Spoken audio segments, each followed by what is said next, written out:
Today we're going to attempt to replicate the hot butterbeer that you can get at the Wizarding World of Harry Potter in the Universal Orlando Resort. It's basically just the regular butterbeer recipe. Make them cold if you want. Instead of hot, you would just put them in the freezer or in the refrigerator in order to cool them down. But we want to try and replicate that hot butterbeer that you can now get at the Wizarding World of Harry Potter.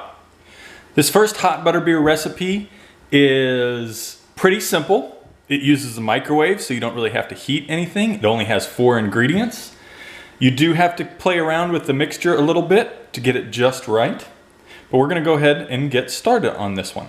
You're going to start with regular salted butter, not margarine, real butter, and butterscotch chips. Just like chocolate chips, but they're butterscotch flavored.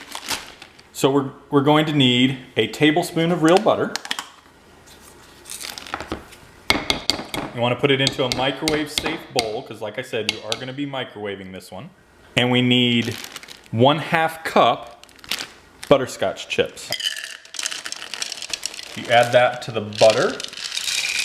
Now it gets a little bit complicated, but it's still pretty easy. We're going to microwave in 30-second increments. This particular piece of the mixture, we're going to microwave for 30 seconds, stir, and then microwave for 30 seconds again. All right, you want to stir after the first 30 seconds. After the second 30 seconds, this is about what the mixture will look like.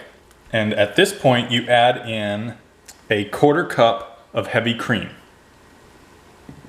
Mix that in there. And now we're going to continue doing 30-second microwave increments until this becomes a stirrable paste. All right, this is after 2 minutes, stirrable paste consistency. It's kind of like butterscotch syrup at this point. Next up, I've measured out 10 ounces of cream soda. We're going to heat that.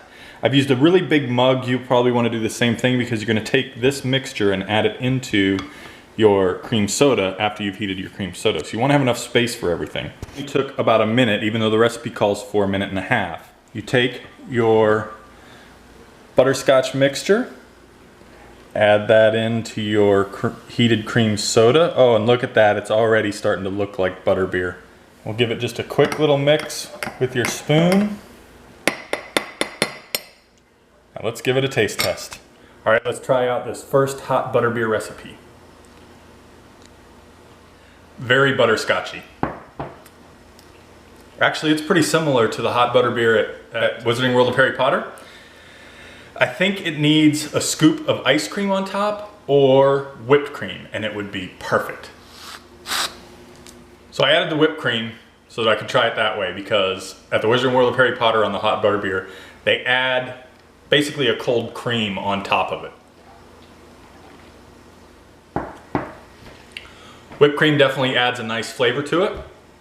It is very sweet, it's very butterscotchy in flavor, very butterscotch, vanilla, cream soda, that all comes together into a super sweet drink, just like the hot butterbeer at Wizarding World of Harry Potter. We're going to make our second hot butterbeer recipe. This is the most complicated of all the hot and cold recipes. I've made a couple adjustments to this recipe in order to make it a little more simple on everybody. We're going to start with brown sugar. You start with 1/2 cup, and then you just need a tablespoon of water. All right, so add our tablespoon of water to our brown sugar. Now you're going to heat this up on a stove and bring it to a gentle boil, stirring continually until the temperature reaches 240 degrees on a candy thermometer. So let's get that on the stove. All right, so we have it at a gentle boil. Let's take a quick temperature check. All right, so we have the mixture at the 240 degree temperature. So now that we have our brown sugar water mixture heated to the required temperature, we're going to add some more ingredients and heat again. A tablespoon of butter, a 1/4 teaspoon of salt, need a 1/4 teaspoon of apple cider vinegar, and 1 ounce of heavy cream. You need a 1/4 teaspoon of imitation rum extract. Now we're going to put that back on the stove, heat it back up just enough to get all those flavors to mix. That brown sugar water mixture has become almost solid. You need the heat in order to get those other ingredients to mix in with that. And in order to make this good hot butterbeer, we're going to want to take this mixture as quickly as possible and add it to your cream soda. If you want a little hotter butterbeer mixture, you can preheat your cream soda just like we did in the first recipe. Now we have this hot liquid.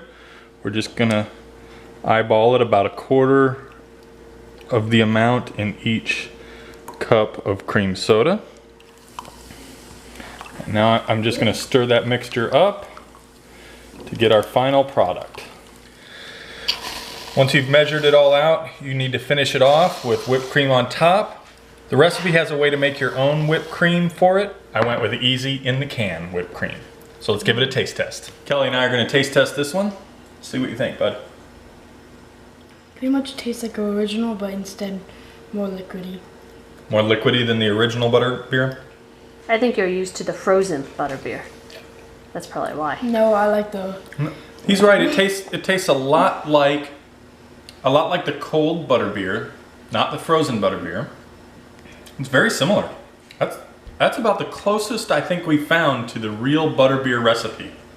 Don't you think? Mm-hmm. He's too busy drinking. You think that's pretty close? That's pretty close to the real butterbeer recipe. Can't seem to put it down. Yep, out of the 4 we've tried, that's the closest.